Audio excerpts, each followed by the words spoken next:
አሁን በጣም አበዛችሁት፣ በጣም ማለት ነው። የእናንተ ደግሞ በዛ፣ እውነት ከምንም በላይ አበዛችሁት። ያስጠላል፣ ይደብራል። እንደዚህ ነገር ከምር በጣም ነው የሚያስጠላው ማለት ነው።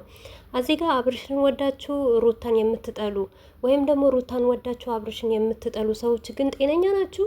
እኔ በጣም ነው የገረመኝ እውነት። እዚህ ጋር እኮ ባልና ሚስቶች ናቸው አብርሽና ሩታ ማለት ነው። እኔ አንድ ጥያቄ ልጠይቃችሁ ማለት ነው። እኔ አብርሽና ስለ ሩታ ተውልኝና ማለት ነው። እስቲ የሩታም አድናቂ የሆናችሁ የአብርሽም አድናቂ የሆናችሁ ማለት ነው። ለምሳሌ አንድ ነገር ልንገራችሁና ደውላችሁ ለአብርሽ አብርሽ እኔ በጣም ነው ማደንቅህ፣ በጣም ነው የምወድህ። በቃ እኔ እንጃ ያንተን የማደንቅበት አንደበቴ በጣም እላፊ ነው እና ስለዚህ ሩታን እኔ ከአንተ ጋር ማየት አልፈልግም። ሩታን ተዋት ወይም ደግሞ ተለያት ወይም ደግሞ ከእሷ ጋር ቪዲዮ እንዳሰራ ብላችሁ እችን ጥያቄ ብቻ ለአብርሽ ጠይቁልኝ። ተመሳሳይም ደግሞ እንደዚሁ የሩታ አድናቂዎች ለሩታ ደውላችሁ ከአብርሽ ጋር አንቺን ማየት አንፈልግም በሏት። በሳቱ ምን አይነት መልስ እንደምሰጣችሁ ራሷ ወይም እሱ ወይም እሷ ያውቃሉ ማለት ነው። እዚህ ጋር ማወቅ ያለባችሁ ነገር አብርሽም በሩታ አይደራደርም። የፈለገ ብትወዱት ለምን እዚህ ጋር መሬት ላይ ጠባትሉም ከሩታ የበለጠ እኔ እንጃ። ሩታም ደግሞ የሩታ አድናቂዎች እንዲሁ ብትሆኑ ጠብ ብትሉ ሩታ በአብርሽ አትደራደርም። ሲቀጥል ባልና ሚስቶች ናቸው። በባልና ሚስቶች መሀል የአብርሽን ፎሎ አንሺ፣ የሩታ ፎሎ አንሺ። ለምን በለጣት? ለምን በለጠችው? ለምን አነሰች? ኧረ ቤተሰብ ወዴት እየሄድን ነው እህቶቼ? እንዴ በራሳችሁ በምትወዷቸው በሁለቱ ቅናት ምን ያስፈልጋል? እዚህ ጋር እኮ አብርሽ ከፍ አለ ማለት ሩታም ከፍ ብላለች። ሩታ ከፍ አለች ማለት አብርሽም ከፍ አለ ማለት ነው። የአብርሽ ንብረት የሩታ ነው፣ የሩታ ንብረት ደግሞ የአብርሽ ነው። እውነት እህቶቼ ተመለሱ። በእኛ ይሄ አይጠበቅብንም ማለት ነው። አሰላሙ አለይኩም ወራህመቱላሂ ወበረካቱ። ውድ ቤተሰቦቼ ሰላም ሰላም ብያለሁ።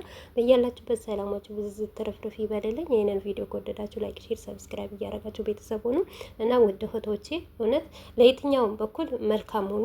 መልካምነት ለራስ ነው፣ አይከፈልበትም። ምክንያቱም አሁን እነዚህ ልጆች ማለት ነው ግማሻችሁ ሩታ ላይ አይታችሁ አብርሽ ላይ አይታችሁ ሚዲያ ላይ ሲያዩ ምን ይሰማቸዋል? እነዚህ ልጆች እኔ ሌላ ጠላት አንሷቸው፣ ሌላ የሚቦጭቃቸው ያላረጉትን አረጉ የሚለሰው አንሱ።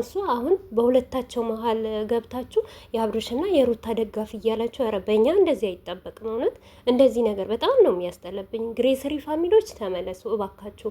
እውነት ለአብርሽም ቦታ ካላችሁ ለሩታም ቦታ ካላችሁ ማለት ነው ሁለቱንም አንድ አርጋችሁ ውደዱ። ካልቻላችሁ ደግሞ ምን አይነት ትምህርት ነው የምትሰጡት? ቆይ እዚህ ጋር አብርሽ በለጣት፣ እሺ ምን ይሁን? ምንም ችግር የለውም፣ ባልዋ ነው፣ ችግር የለውም። ለምን ሩታ አነሰች? እንኳንም አነሰች፣ ምንም ችግር የለውም። ይሄ የእድል ጉዳይ ነው እኮ የማንም አይደለም። ሁላችንም እድላችን ነው የምንበላው ማለት ነው። ሲቀጥል የአብርሽ ማለት የሩታ እንደሆነ ማወቅ አለባችሁ እንዴ። በዚህ ናክል ደግሞ አንድ ሰው ለምሳሌ እኔ አብርሽ በለጠ ብዬ አይምሮዬን ካሳመንኩት ለምንድን ነው ለሌላ ሰው ወስጄ የሩታን ፎሎ አንሱ አይባልም? ነውር ነው። እሷስ ምን አረገች? እሱስ ምን አረገ? እስቲ ለራሳችሁ ላይምራችሁ ጠይቁት ማለት ነው። በቃ አንድ ሰው የሆነ ነገር በተፈጠረ ሰዓት ሌላ ትምህርት ለሌላ ሰው ሌላ አይዲያ ለምንድን ነው የምትሰጡት? በቃ እኔ ካልወደድኩ እኔ ካላደነኩ የራሴን ፍላጎት የአማረኝን ነገር ፎሎዬን አንስቼ መውጣት። ግን ቲክቶክ ላይ እየወሰዳችሁ ሰብስክራይብ አንሱ፣ ፎሎ አንሱ። ምን አይነት ትምህርት ነው እንዴ? እኛ እኮ ከእናንተ ስለምትከታተሉን እኮ እናንተ የምታደርጉት ነገር እኮ ነው አይተን ቪዲዮ የምንሰራው። መልስ ስንሰጣችሁ ደግሞ ትቆጣላችሁ። በጣም ይቅርታ ግን ይሄን ነገር ከመናገሬ በፊት ማለት ነው።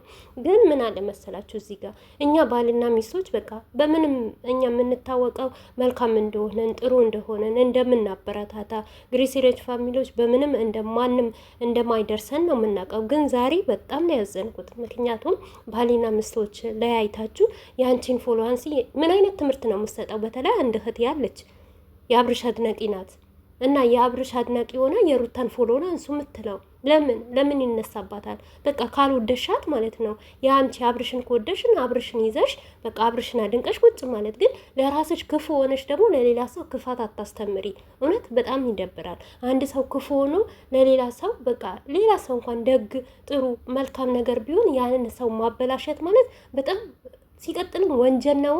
ሲቀጥልም ደግሞ በእኛ አያምርብንም።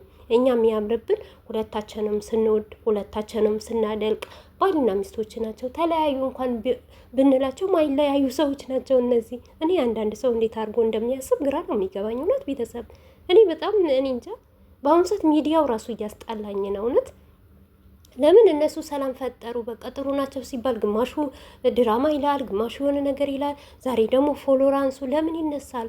ኧረ በእናታችሁ ወደ ራሳችሁ ተመለሱ እንዴ! ስራ የለም እንዴ? ማዳም ቤት ስራ ጠፍተዋል? ቀን ሙሉ ቲክቶክ ላይ ውላችሁ የከሌ ፎሎ አንሺ የከሌ ፎሎ አንሺ። በጣም ነው የሚደብረው እውነት ለመናገር